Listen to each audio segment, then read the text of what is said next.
En esta oportunidad, mi persona, Luz Mireya Rocha Cuellar, y mi compañera Rosemary Cayo le hablaremos sobre la crisis en la economía de Brasil, sus causas, sus efectos en los años 1991 al 2006.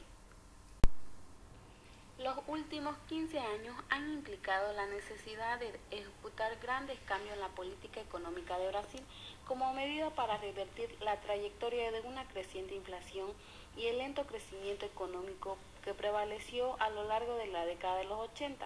En los 90, los gobiernos sucesivos adoptaron una política fundada en el ajuste fiscal, las privatizaciones, la desregulación y en particular la liberalización comercial. En el presente artículo se hace un recorrido por la senda que transitó este país en el afán de participar en la globalización con voz propia. El contenido está estructurado en 3 partes. En la primera se hace una revisión del proceso que conllevó a que Brasil abrace la política neoliberal en los últimos 15 años. La segunda se centra en el crecimiento sectorial y en el ejercicio de comercio, orientado a alcanzar una balanza comercial favorable. Y finalmente, en el último punto se analiza el papel que desempeñó Brasil en el seno de los miembros del Mercosur.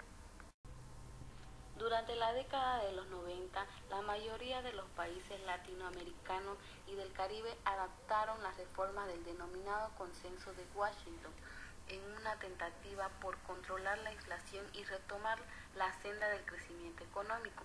Brasil no fue la excepción. En 1994, el Plan Real hizo posible la reducción de la inflación. Este plan de ajuste, junto con las reformas económicas liberalizadoras y la captación de inversión extranjera directa, a la postre fueron elementos que permitieron crear una expectativa de crecimiento sostenible en el largo plazo. En el apartado de las privatizaciones, el gobierno vendió empresas financieras, de manufactura, del sector minero y la mayoría de las empresas de acero.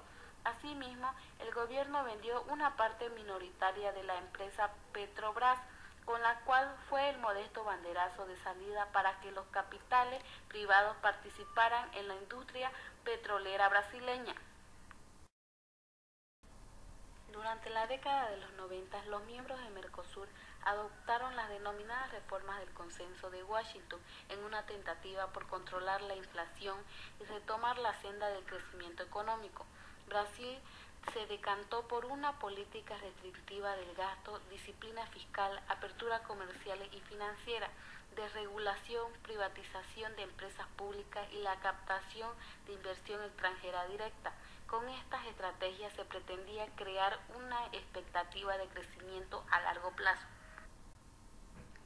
En la primera mitad de la década de los 90, la principal fuente de crecimiento económico fue la demanda interna, seguida por un crecimiento de las exportaciones y un proceso de importaciones rápidamente creciente.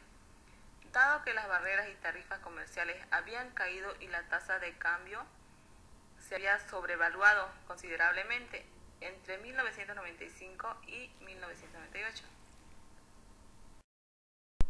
En la primera mitad de la década de los 90, el gobierno contaba en sus haberes con un cierto excedente en la cuenta corriente y detectaba amplias reservas de divisa, pero de 1996 al 2006 este escenario general se revirtió, registrándose un rápido deterioro en algunas de las variables macroeconómicas.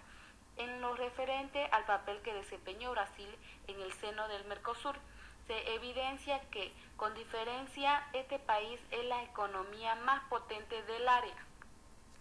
Los últimos 15 años significaron la necesidad de ejecutar grandes cambios en la política económica de Brasil.